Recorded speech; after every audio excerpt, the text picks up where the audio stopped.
Hi friends, ಎಲ್ರಿಗೂ ನಮಸ್ತೆ. Welcome back to Deepika lifestyle and blogs. ಎಲ್ಲರೂ ಹೇಗಿದ್ದೀರಾ? ನಾನು ಚೆನ್ನಾಗಿದ್ದೀನಿ. ಐ ಹೋಪ್ ನೀವೆಲ್ಲರೂ ಚೆನ್ನಾಗಿದ್ದೀರಾ ಅಂತ ಅಂದ್ಕೊಂಡಿದ್ದೀನಿ. ಪ್ಲೀಸ್ ಫ್ರೆಂಡ್ಸ್, ಈ ವಿಡಿಯೋನ ಫಸ್ಟಿಂದ ಕೊನೆವರೆಗೂ ಸ್ಕಿಪ್ ಮಾಡದೆ ನೋಡಿ. ನಿಮ್ಗೆ ಇಷ್ಟ ಆದರೆ ಲೈಕ್ ಮಾಡಿ, ಶೇರ್ ಮಾಡಿ. ಹಾಗೆ ಹೊಸದಾಗಿ ನೋಡೋರು ಫಸ್ಟು ನಮ್ಮ ಚಾನಲ್ಗೆ ಸಬ್ಸ್ಕ್ರೈಬ್ ಮಾಡ್ಕೊಳ್ಳಿ. ಪಕ್ಕದಲ್ಲಿರೋ ಬೆಲ್ ಐಕನ್ ಕ್ಲಿಕ್ ಮಾಡಿ. ನಾನು ಹಾಕೋ ಪ್ರತಿಯೊಂದು ವಿಡಿಯೋ ನೋಟಿಫಿಕೇಷನ್ಗೆ ಬರುತ್ತೆ, ತಕ್ಷಣ ನೋಡ್ಬೋದು ಸ್ನೇಹಿತರೆ. ಈ ವಿಡಿಯೋ ಇಷ್ಟ ಆದರೆ ಓಂ ಶನೇಶ್ವರಾಯ ನಮಃ ಅಂತ ಒಂದು ಕಮೆಂಟ್ ಕೊಡೋದನ್ನು ಖಂಡಿತ ಮರಿಬೇಡಿ. ಬನ್ನಿ, ನಾನು ಇವಾಗ ತಿಳಿಸ್ಕೊಡ್ತಾ ಇದ್ದೀನಿ ಮಕರ ರಾಶಿ ಬಗ್ಗೆ ಸಂಪೂರ್ಣವಾಗಿ ಮಾಹಿತಿ ತಿಳಿಸ್ಕೊಡ್ತೀನಿ. ಎಲ್ಲೂ ಸ್ಕಿಪ್ ಮಾಡದೆ ಈ ವಿಡಿಯೋನ ನೋಡಿ ಅಂತ ಕೇಳ್ಕೊತೀನಿ. ಮಕರ ರಾಶಿಯವರ ಏಪ್ರಿಲ್ ತಿಂಗಳ ಮಾಸ ಭವಿಷ್ಯ ಯಾವ ರೀತಿ ಇರುತ್ತೆ, ಯಾವ ಮುನ್ನೆಚ್ಚರಿಕೆಯ ಕ್ರಮಗಳನ್ನು ತಗೋಬೇಕು, ಏನು ಮಾಡಿದರೆ ಅದೃಷ್ಟ ಬರುತ್ತೆ, ಯಾವ ವಿಚಾರದಲ್ಲಿ ತುಂಬ ಎಚ್ಚರಿಕೆಯಿಂದ ಇರಬೇಕು, ಎಲ್ಲವನ್ನು ಕೂಡ ಪರಿಪೂರ್ಣವಾಗಿ ತಿಳಿಸ್ಕೊಡ್ತಾ ಇದ್ದೇನೆ. ಮೊದಲನೇ ಸಾರಿ ನಮ್ಮ ಚಾನಲ್ಗೆ ಬಂದಿದ್ದರೆ ದಯವಿಟ್ಟು ಸಬ್ಸ್ಕ್ರೈಬ್ ಮಾಡ್ಕೊಳ್ಳಿ. ಸಬ್ಸ್ಕ್ರೈಬ್ ಬಟನ್ ಮೇಲೆ ಕ್ಲಿಕ್ ಮಾಡ್ಕೊಳ್ಳಿ. ಹಾಗೆ ಪಕ್ಕದಲ್ಲಿರುವಂಥ ಬೆಲ್ ಐಕನ್ ಮೇಲೆ ಕೂಡ ಕ್ಲಿಕ್ ಮಾಡ್ಕೊಳ್ಳಿ ಸ್ನೇಹಿತರೆ. ಇದರಿಂದ ನಾವು ಮಾಡುವಂಥ ವಿಡಿಯೋಗಳು ನೋಟಿಫಿಕೇಷನ್ ಕೂಡ ನಿಮಗೆ ಪ್ರಾಪ್ತಿಯಾಗುತ್ತೆ. ಇದರ ಜೊತೆಯಲ್ಲಿ ಮಕರ ರಾಶಿಯ ಕುರಿತಾಗಿರ್ತಕ್ಕಂಥದ್ದು ಪರಿಹಾರಗಳ ಬಗ್ಗೆ ವಿಶೇಷವಾಗಿ ವಿಡಿಯೋಗಳನ್ನು ಮುಂದಿನ ದಿನದಲ್ಲಿ ಬರ್ತಾ ಇದೆ. ಇದನ್ನು ಕೂಡ ನೀವು ತಪ್ಪದೆ ನೋಡಿ ತಿಳ್ಕೊಳ್ಬಹುದು ಅಂತ ಹೇಳ್ತಾ, ಇದು ಮಕರ ರಾಶಿಯವರ ಏಪ್ರಿಲ್ ತಿಂಗಳ ಮಾಸ ಭವಿಷ್ಯ. ಹಣಕಾಸು, ಮದುವೆ, ದಾಂಪತ್ಯ, ಪ್ರೀತಿ, ಪ್ರೇಮ ಸಮಸ್ಯೆಗಳು, ಜೀವನದಲ್ಲಿ ನೆಮ್ಮದಿ ಇಲ್ಲದಿರುವುದು, ವ್ಯಾಪಾರ ಅಭಿವೃದ್ಧಿಯ, ಮನೆಯ ವಾಸ್ತು ಹಾಗೂ ಇನ್ನಿತರ ಸಮಸ್ಯೆಗಳಿಗೆ ಪರಿಹಾರವನ್ನು ಕೆಲವೊಂದು ವಿಡಿಯೋದಲ್ಲಿ ತಿಳಿಸ್ಕೊಡ್ತಾ ಹೋಗ್ತೇನೆ.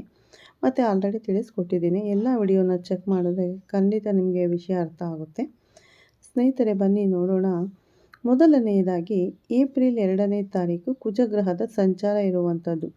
ಮೀನರಾಶಿಯ ಪ್ರವೇಶ ಆಗುತ್ತೆ ಏಪ್ರಿಲ್ 11ಕ್ಕೆ. ಬುಧ ಗ್ರಹ ಮೀನರಾಶಿಯ ಪ್ರವೇಶವನ್ನು ಮಾಡುತ್ತೆ. ಈಗಾಗಲೇ ಅಲ್ಲಿ ಶನಿ ಗ್ರಹ ಕೂತಿರುವಂಥದ್ದು.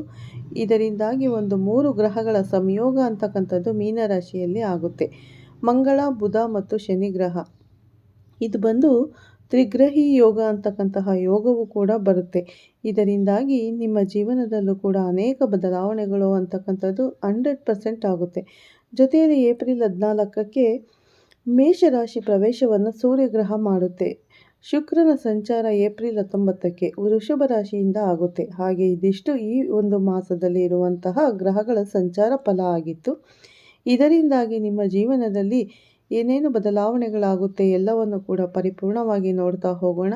ಜೊತೆಯಲ್ಲಿ ವಿಶೇಷವಾಗಿರುವಂತಹ ಒಂದು ತಂತ್ರವನ್ನು ಕೂಡ ತಿಳಿಸ್ಕೊಡ್ತಾ ಇದ್ದೇನೆ. ನಿಮಗೇನಾದರೂ ರಿಲೇಷನ್ಶಿಪ್ನಲ್ಲಿ ಪ್ರಾಬ್ಲಮ್ ಆಗ್ತಾ ಇದೆ, ಗಂಡ ಹೆಂಡತಿ ನಡುವೆ ಸಮಸ್ಯೆ ಆಗ್ತಾ ಇದ್ದರೆ, ನೀವು ಇಷ್ಟಪಟ್ಟವರು ಅಥವಾ ನಿಮ್ಮ ಅಣ್ಣ, ತಮ್ಮ, ಅಕ್ಕ, ತಂಗಿ, ಅಪ್ಪ, ಅಮ್ಮ ಯಾರ ಜೊತೆಗಾದರೂ ಮಾತನ್ನು ಬಿಟ್ಟಿದ್ರೆ, ಸ್ಪೆಷಲಾಗಿ ಮಾತನ್ನು ಬಿಟ್ಟಿದ್ರೆ ಅದಕ್ಕೆ ವಿಶೇಷವಾಗಿರುವಂಥ ಪರಿಹಾರವನ್ನು ತಿಳಿಸ್ಕೊಡ್ತಾ ಇದ್ದೇನೆ. ಪ್ರೀತಿ ವಿಶ್ವಾಸ ಅಂತಕ್ಕಂಥದ್ದು ಇಬ್ಬರ ನಡುವೆ ಕೂಡ ಹೆಚ್ಚಾಗಲಿಕ್ಕೆ ಈ ಒಂದು ತಂತ್ರದ ಉಪಯೋಗವನ್ನು ನೀವು ಮಾಡಬಹುದು.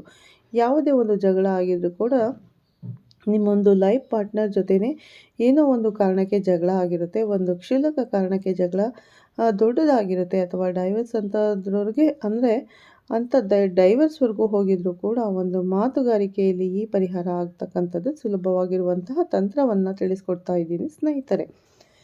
ವಿಶೇಷವಾಗಿ ಇದನ್ನು ನೀವು ಮಾಡಬಹುದು ಹಾಗೂ ಪರಿಹಾರವನ್ನು ಕೂಡ ಪಡ್ಕೊಳ್ಬಹುದು. ಇದನ್ನು ಭಾನುವಾರದ ದಿನ ಯಾರಾದರೂ ಮಾಡಿಕೊಳ್ಳಬೇಕಾಗುತ್ತೆ. ಭಾನುವಾರದ ದಿನ ಒಂದು ಕೆಂಪು ವಸ್ತ್ರವನ್ನು ತೆಗೆದುಕೊಂಡು ಅದರ ಮೇಲೆ ರಾಜಮೋಹಿನಿ ಬೇರನ್ನು ತಗೋಬೇಕು. ಈ ಒಂದು 5 ರಾಜಮೋಹಿನಿ ಬೇರು ಅಕ್ಕಂ ಬುಕ್ಕಂ ಅಂತ ಸಿಗುತ್ತೆ. ಹಾಗೆ ಮಯೂರಿಷಿಕೆ ಅಂತಕ್ಕಂಥದ್ದು ಜೊತೆಯಲ್ಲಿ ಮೋಹಿನಿ ಬೀಜ, ಬಿಳಿಯ ಸಾಸಿವೆಯನ್ನು ತೆಗೆದುಕೊಂಡು ಈ ತಂತ್ರವನ್ನು ಮಾಡಬೇಕಾಗುತ್ತೆ. ಎಲ್ಲವನ್ನು ಕೂಡ ಒಂದು ಹಿಡಿ ಅಥವಾ ಒಂದು ಮುಷ್ಟಿಯಲ್ಲಿ ನಿಲ್ಲುವಷ್ಟೇ ಅಂಶ ಉಳ್ಳಂಥದ್ದನ್ನು ಹಾಕಬೇಕಾಗುತ್ತೆ.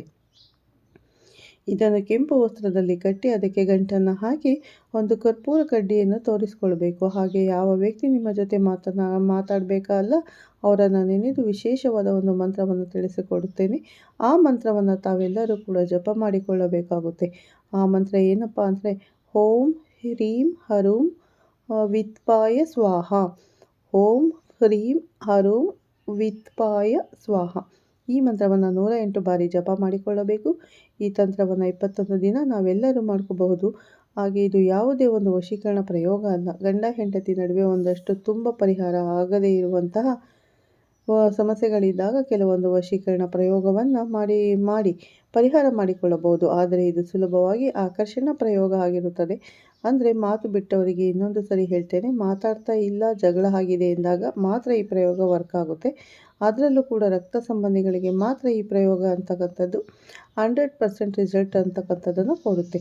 ಹಾಗೆ ಇದು ಯಾವುದೇ ಒಂದು ಕೆಟ್ಟ ಕೆಲಸಗಳಿಗೆ ಉಪಯೋಗಿಸಬಾರದು ಅಂತಕ್ಕಂಥ ವಿಶೇಷ ಮಾಹಿತಿಯನ್ನು ನಿಮಗೆ ತಿಳಿಸ್ತಾ ಈ ತಂತ್ರವನ್ನು 20ರಿಂದ 21 ದಿನಗಳ ಕಾಲ ಮಾಡಿ, ಅನಂತರದಲ್ಲಿ ಹರಿಯುವ ನದಿಗೆ ಈ ಗಂಟನ್ನು ಹೋಗಿ ಬಿಡಬೇಕಾಗುತ್ತೆ. ಅಷ್ಟರಲ್ಲಿ ಅವರು ಮಾತನಾಡೋಕ್ಕೂ ಕೂಡ ಪ್ರಾರಂಭ ಆಗ್ತಾರೆ. ಸಣ್ಣ ಪುಟ್ಟ ಸಮಸ್ಯೆಗಳಿದ್ದರೆ ಪರಿಹಾರವೂ ಕೂಡ ಆಗುತ್ತೆ. ಈ ಸುಲಭವಾದ ಪ್ರಯೋಗವನ್ನು ಮಾಡಿ ನೀವು ರಿಸಲ್ಟನ್ನು ಕಂಡುಕೊಳ್ಬಹುದು ಸ್ನೇಹಿತರೆ. ಹಾಗೆ ನಿಮ್ಮ ಭವಿಷ್ಯ ಏಪ್ರಿಲ್ ತಿಂಗಳಲ್ಲಿ ಹೇಗಿರುತ್ತೆ ಅಂತ ಹೇಳಿ ನೋಡೋಣ ಬನ್ನಿ. ಎಷ್ಟೇ ಕಷ್ಟಪಟ್ಟರೂ ಕೂಡ ಕೆಲಸಗಳು ಮಾಡ್ತೀರಿ, ಆದರೂ ಕೂಡ ನಿಮಗೆ ಫಲ ಅನ್ನುವಂಥದ್ದು ಪ್ರಾಪ್ತಿ ಆಗ್ತಾ ಇಲ್ಲ. ಕೆಲಸ ಮಾಡ್ತಾ ಇದ್ದೀರಿ ಆದರೆ ತಕ್ಕ ಪ್ರತಿಫಲಗಳು ಪ್ರಾಪ್ತಿ ಆಗ್ತಾ ಇಲ್ಲ ಅಂದಾಗ ಇದಕ್ಕೆ ನಿಮ್ಮ ಶ್ರಮದ ಕೊರತೆ ಅಲ್ಲ, ನಿಮಗೆ ಲಕ್ ಅಂತಕ್ಕಂಥದ್ದು ಇಲ್ಲ ಅಂತ ಹೇಳಿ. ಸೊ ಈ ಲಕ್ಕನ್ನು ಆ್ಯಕ್ಟಿವೇಶನ್ ಮಾಡುವುದು ಹೇಗೆ ಅಂದರೆ, ವೈಜ್ಞಾನಿಕವಾಗಿ ಆದರೂ ಸರಿ ಅಥವಾ ಜ್ಯೋತಿಷ್ಯ ಶಾಸ್ತ್ರದ ಪ್ರಕಾರವಾದರೂ ಸರಿ ಕೆಲವೊಂದು ರತ್ನವನ್ನು ನಾವು ಬಳಸುತ್ತೇವೆ. ಬಹಳ ಜನ ರತ್ನವನ್ನು ಕೈಗೆ ಧಾರಣೆ ಮಾಡುವಂಥದ್ದು ನೋಡುತ್ತೇವೆ. ಅದು ಸಿಕ್ಕಾಪಟ್ಟೆ ಕಾಸ್ಟ್ಲಿ ಆಗುತ್ತೆ. ಅದರ ಬದಲಾಗಿ ವಿಶೇಷವಾಗಿ ಅದರ ಉಪರತ್ನಗಳು ಪ್ರತಿಯೊಂದು ರಾಶಿಗೂ ಅನುಗುಣವಾಗಿ ಕ್ರಿಸ್ಟಲ್ಗಳನ್ನು ನಾವು ಧಾರಣೆ ಮಾಡುವಂಥದ್ದು. ಇದನ್ನು ನಮ್ಮ ಎಡಗೈಯಲ್ಲಿ ಧರಿಸಿಕೊಳ್ಳುವುದರಿಂದ ಅನೇಕ ರೀತಿಯ ಉಪಯೋಗಗಳಾಗುತ್ತೆ. ನಾವು ಯಾವುದಾದರೂ ಒಂದು ಕಷ್ಟದಲ್ಲಿ ಸಿಕ್ಕಾಕೊಂಡಿದ್ರೆ ಹಣಕಾಸು, ಆರೋಗ್ಯ, ವ್ಯಾಪಾರ, ವ್ಯವಹಾರ ಅಥವಾ ಪ್ರೀತಿ ಪ್ರೇಮ ಸಮಸ್ಯೆ ಏನೇ ಸಮಸ್ಯೆ ಇತ್ತು ಅಂದರೂ ಕೂಡ ಇದು ಕ್ರಿಸ್ಟಲ್ಗಳನ್ನು ಎಡಗೈಯಲ್ಲಿ ಧರಿಸುವಂಥದ್ದು. ನಮ್ಮ ರಾಶಿ ಹಾಗೂ ರಾಶಿಯ ಅಧಿಪತಿ ಜೊತೆಗೆ ಗುರುವಿನ ಬಲವನ್ನು ಕೂಡ ನಿಮಗೆ ನೀಡುತ್ತೆ. ಇದು ಯಾವುದೇ ಒಂದು ಖರೀದಿಯಲ್ಲ, ನಿಮ್ಮ ಜೀವನದ ಮೇಲೆ ನೀವು ಮಾಡುವಂಥ ಇನ್ವೆಸ್ಟ್ಮೆಂಟ್ ಆಗಿರುತ್ತೆ. ಇದು ಕಸ್ಟಮೈಸ್ ಆಗಿ ಪ್ರತಿಯೊಂದು ರಾಶಿಗೂ ಕೂಡ ಮಾಡಿಕೊಡುವಂಥದ್ದು. 100% ರಿಸಲ್ಟ್ ಕೂಡ ಸಿಗುವಂಥ ಈ ಕ್ರಿಸ್ಟಲ್ಗಳನ್ನು ತಾವು ಇನ್ನೂ ಧರಿಸಿಲ್ಲ ಅಂದರೆ ಈ ಕೂಡಲೇ ಧರಿಸಿಕೊಳ್ಳಿ. ಲಿಮಿಟೆಡ್ ಆರ್ಡರ್ ಮಾತ್ರ ಇರುವಂಥದ್ದು. ಇದನ್ನು ತರಿಸಿಕೊಂಡು ಸಾಧ್ಯ ಆದಷ್ಟು ಹಾಕ್ಕೊಳ್ಳಿ. ಎಲ್ಲರಿಗೂ ಕೂಡ ಶುಭವಾಗಲಿ. ಮಕರ ರಾಶಿಯ ಅಧಿಪತಿ ಶನಿ ಗ್ರಹ ಆಗಿರುತ್ತೆ. ಇವರು ತಾಳ್ಮೆ ಮತ್ತು ಶಿಸ್ತು, ಕಠಿಣ ಪರಿಶ್ರಮಕ್ಕೆ ಹೆಸರುವಾಸಿಯಾಗಿರುವಂಥವರಾಗಿರ್ತಾರೆ. ಇವರು ಪ್ರಾಯೋಗಿಕವಾಗಿ ಯೋಚಿಸುವವರು ಮತ್ತು ಸವಾಲುಗಳನ್ನು ಎದುರಿಸುವಂಥವರಾಗಿರುತ್ತಾರೆ. ಛಲವಂತರು ಕೂಡ ಆಗಿರುತ್ತಾರೆ. ಶನಿ ಮಹಾತ್ಮ ಅಂತಕ್ಕಂಥದ್ದು ಬಹಳ ವಿಶೇಷವಾದಂತಹ ಗ್ರಹ. ಮಕರ ರಾಶಿಯವರಿಗೆ ವರ್ಷ ಪೂರ್ತಿ ನಿಮ್ಮ ರಾಶಿಯಿಂದ 3ನೇ ಮನೆಯಲ್ಲಿ ಇರ್ತಾನೆ ಅಂದರೆ 7.5 ಮುಗಿದಿದೆ. ಆದರೂ ಕೂಡ 3ನೇ ಮನೆಯಲ್ಲಿ ಇರ್ತಾರೆ. ಇದು ಏನನ್ನು ಸೂಚನೆ ಮಾಡುತ್ತೆ ಅಂದರೆ ವಿಶೇಷವಾದ ಅಥವಾ ಶ್ರೇಷ್ಠವಾದ ರಾಜಯೋಗವನ್ನು ನಿಮಗೆ ಸೂಚನೆ ಮಾಡುವಂಥದ್ದು. ಯಾಕಂದರೆ ಶನಿ ಈಗ ನಿಮ್ಮ ರಾಶಿಯನ್ನು ಬಿಟ್ಟು 1 ವರ್ಷಗಳ ಕಾಲ ಆಗಿದೆ. ಇನ್ನು ದೇವಗುರು ಬೃಹಸ್ಪತಿ ಜೂನ್ ತಿಂಗಳವರೆಗೂ ಕೂಡ 6ನೇ ಮನೆಯಲ್ಲಿ ಇರುವಂಥದ್ದು.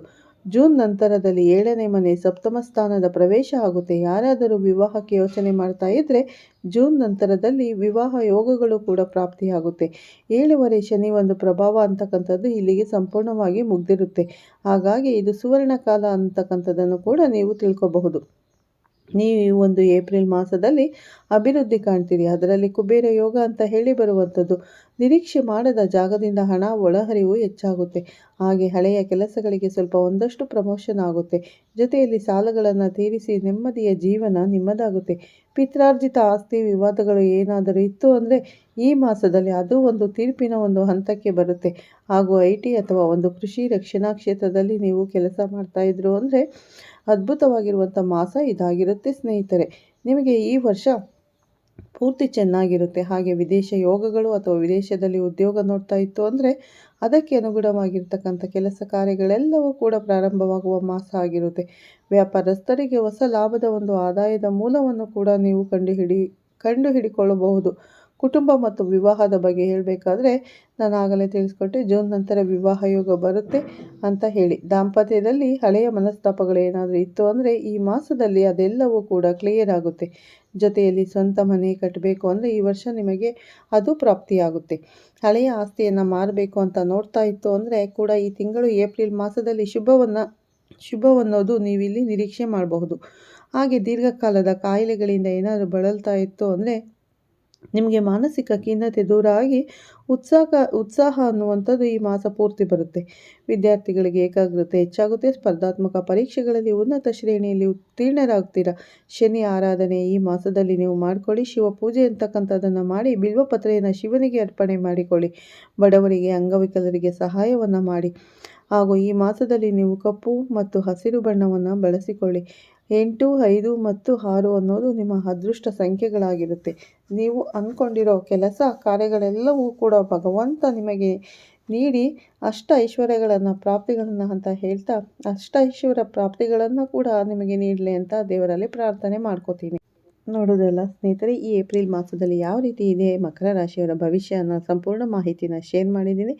ಈ ವಿಡಿಯೋನ ಎಲ್ಲೂ ಸ್ಕಿಪ್ ಮಾಡಿದೆ ನೋಡಿ. ನಿಮ್ಗೆ ಇಷ್ಟ ಆದರೆ ಲೈಕ್ ಮಾಡಿ, ಶೇರ್ ಮಾಡಿ. ಮತ್ತು ಹೊಸದಾಗಿ ನೋಡೋರು ನಮ್ಮ ಚಾನಲ್ಗೆ ಸಬ್ಸ್ಕ್ರೈಬ್ ಮಾಡ್ಕೊಳ್ಳಿ. ಬೆಲ್ ಐಕನ್ ಕೂಡ ಕ್ಲಿಕ್ ಮಾಡಿ. ನಾವು ಹಾಕೋ ಪ್ರತಿಯೊಂದು ವಿಡಿಯೋ ನೋಟಿಫಿಕೇಷನ್ಗೆ ಬರುತ್ತೆ ಸ್ನೇಹಿತರೆ. ಮತ್ತೆ ಸಿಗ್ತೀನಿ ನಿಮಗೆ ಉತ್ತಮ ರಾಶಿ ಭವಿಷ್ಯದೊಂದಿಗೆ. ಅಲ್ಲಿವರೆಗೂ ತಮ್ಮೆಲ್ಲರಿಗೂ ಧನ್ಯವಾದಗಳು. ಎಲ್ಲರಿಗೂ ಒಳ್ಳೆಯದಾಗಲಿ.